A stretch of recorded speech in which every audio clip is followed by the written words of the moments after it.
everybody. My name is MJ Acosta-Ruiz with my primo, Omar Ruiz. It's finally happening. Omar. It's a full house. There are so many of us, we couldn't fit us all in one shot. So you'll see Gerald McCoy, Brian Baldinger, Bucky Brooks, James Palmer, Tom Pelissero. They're all here with us on NFL Total Access. It is a busy Tuesday in the NFL. 17 mini camps taking place. The focus in Cleveland, where Deshaun Watson was on the practice field. He met with the media afterward. As you can imagine, most of the question that he faced were in regards to the 24 women who have filed civil lawsuits against him claiming sexual assault or harassment. He expressed regret on how these investigations have impacted those close to him, the community, and his teammates, while also continuing to proclaim his innocence.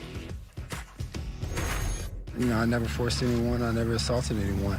So that's what, I've been saying it from the beginning, and I'm going to continue to do that until all the facts come out on the legal side. I have to continue to just, go with the process with my legal team and the court of law. I met with the NFL a couple weeks ago, and I did everything they asked me to do. I answered every question truthfully that the NFL asked me. I spent hours with the people that they brought down, and that's all I can do is just tell them and be honest and tell them exactly what happened. And I know they have a job, and so I have to respect that, and that's what we want to do is cooperate. And they have to make a decision best for the league. The New York Times reported that you booked massages with 66 different women over a 17-month period. Does that number 66 seem right to you? I mean, I can answer. I don't think so for what me and my attorneys went through. But at the same time, that's more of a legal question that I can't really get into details about. So you'll probably have to ask my attorneys and things like that to confirm. Tom Pelissero joining us in studio this time, not in the boxes. Tom, we heard Watson say there that he spoke with the league already. All of those interviews have concluded. Where do we stand as far as the NFL's investigation into this? Right now, MJ, the investigation is ongoing for the NFL. As Deshaun Watson said, Lisa Freeland and her team met with him for several hours recently in Texas to speak about all the different allegations that have been levied against him. It's important to understand this is a different process than it has been in the past. It is now going to be an independent disciplinary officer appointed by the NFL and the NFLPA, who, when this investigation is concluded, will hear from both sides about where they think the discipline should go. That disciplinary officer is Sue Robinson, a former federal judge. She will make the initial determination on discipline, if any, for Deshaun Watson. Then either side are able to appeal that decision. This is something that the NFL Players Association pushed for in the 2020 collective bargaining agreement. Has not been tested really in a high-profile case like this. So it could potentially be some time before we find out what, if any, disciplinary action could come down for this. It could be a while, but we do still anticipate here that this could ramp up relatively quickly. The target has always been later on this month, perhaps it's sometime in July, certainly before training camp. Even though you have complicating factors here, you have the attorney for the accusers who continues to say there could be more lawsuits that are going to be filed. However, the NFL's investigative team have moved as they have in past cases in terms of you interview the person accused toward the end of your investigation.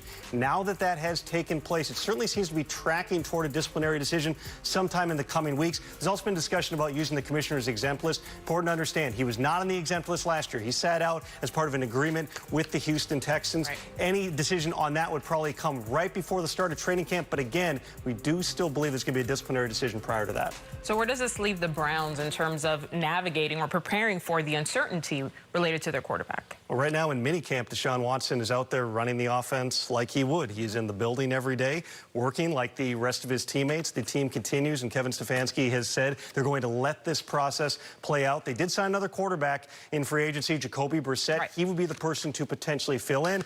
Baker Mayfield also still on the Browns roster, but they've had ongoing trade talks with the Panthers, among others. Still sounds very unlikely that Mayfield is on the roster come training camp, but as we've seen many times through the course of this offseason in different situations, you never say never while the player's still on the roster. Exactly. There's still a lot to unpack over in Cleveland. Tom Pelissero, thanks for that.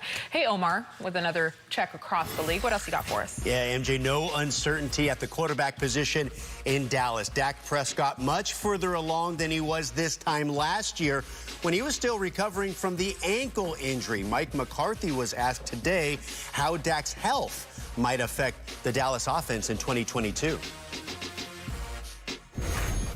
I think we tried to be smart. You know, we didn't know. I think it's obvious we didn't call as many quarterback runs than probably prior. So there wasn't as many in the game plan. You know, so I think we tried to be smart when we used them. So, you know, I think that's only natural. And I think if you look at the history of this league, when a player has a major joint injury, you know, it usually takes them a full year to where I think they get, you know, there's a first for everything that the player has to go through. So, you know, that was definitely part of our thinking. Be fair to say that there'll be more movement type plays designed for him this season? That's a schematic question, Michael. We don't answer those here. So, yeah, I hope so. Yeah, I hope so. The other big news out of Dallas today, Dalton Schultz, their franchise tag tight end, did show up. He had missed the last few OTAs, but when we look at this Dallas roster, as we welcome in Gerald McCoy, Brian Baldinger, and Bucky Brooks here, no Amari Cooper for this year's Cowboys, no Randy Gregory. With that being said, Bucky, are the Dallas Cowboys still the prohibitive favorites in the NFC East? Yes, America's team, they absolutely are the favorites. They dominate this division when Dak Prescott is healthy and available, and I expect them to continue to dominate. In fact, I believe it might be a little of addition by subtraction. You don't have Amari Cooper, but you do have CeeDee Lamb, who steps into the role. And even though we see Ezekiel Elliott maybe declining, I think more Tony Pollard is better for this team. This team is going to continue to roll. And I know we mentioned Randy Gregory, Dante Fowler coming over, rejoining Dan Quinn. This defense will get after it. I know you were impressed with Micah Parsons last year. What do you think about how they'll roll this season? Well, I mean, look, the defense is in good shape. I mean, they take the ball away at record numbers right now, giving it back extra bats to the offense. But when I watch this offense, you go back and the sting of that loss to San Francisco at home, they got the ball to CeeDee Lamb one time. Like, that's not enough. And I can't believe, Bucky, that this is a better offense without Amari Cooper, without Cedric Wilson, who accounted for 14 touchdowns last year. So Michael Gallup is coming back from an ACL. Maybe, you know, second half of the season he can produce. But I think this team is not as good offensively as it was a year ago. And so I think the Eagles are in the mix to compete with the Cowboys, Buck. Oh, my God. I don't know where Gerald stands in this right now, but I think the Eagles are coming up. Yes, I think the Eagles got better. And I think that's why the Cowboys are not the clear-cut favorite, because other teams did get better. I'm going to start with the Commanders. They did get Carson Wentz, who was a few bad decisions. Carson Wentz? Colts, relax. Are we serious? Relax. He was a few bad decisions from having the Colts in the playoffs, and I played for Ron Rivera. And Carson Wentz is his style quarterback. He knows how to get the most out of that style quarterback. And then let's move on to Philly. They got considerably better. The question is Jalen Hurts going to be able to lead them? A.J. Brown is a big target. They got better on defense. And then let's go back to Dallas, the running back situation. Reality is when Dallas runs the ball, they are better. That's the reality. But Zeke has been declining. Is there a running back controversy there? Should we see more Pollard? Should Zeke keep getting the ball? I know Zeke is going to want his carries. I don't know what's going to happen there. I don't know. But they're going to have to run the ball in order to win this division, and I just don't know. It's just not the same. I don't know. You mentioned the one catch in the NFC Championship game by CeeDee Lamb. Amari Cooper, when he was out of the lineup, Dak Prescott 3-6 in his tenure. So as dominant as he's been in the NFC East, when Amari wasn't there, not so good. Well, it's interesting that you mentioned the other teams, and the Eagles, of course, have been really dominant in the conversation of the NFC East. But I was in Dallas yesterday at AT&T Stadium doing some work with the Cowboys, and every single person that I spoke to there is acutely aware of the pressure that they have to rule that division. They still feel like it is their division to lose. And more importantly, what I kept hearing over and over was we cannot beat ourselves, which is something we heard from Micah Parsons directly right after the season when it came to their penalties and making sure that they are not putting themselves in a position. You know, MJ, they're saying the same thing in Philly. That this is like, you know, like that they think, they feel in the second year with Nick Sirianni that they've improved enough that they can go down in Dallas and compete in the trenches with this football team. Quarterback-driven league, I'm supposed to believe that Jalen Hurts and Carson Wentz are going to close the gap on Dak Prescott. Dak Prescott has owned the division, but I'm supposed to believe that those two quarterbacks are by the pieces around them are better. You said has. This is a new year. Exactly. New team, new weapons. Exactly. It's a new year.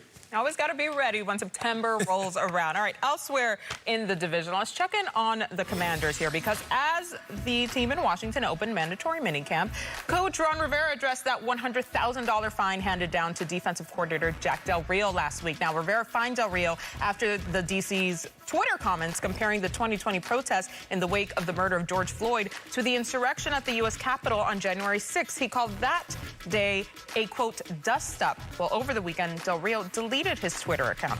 Here's Rivera. I've spoken with Jack on multiple times about what has happened.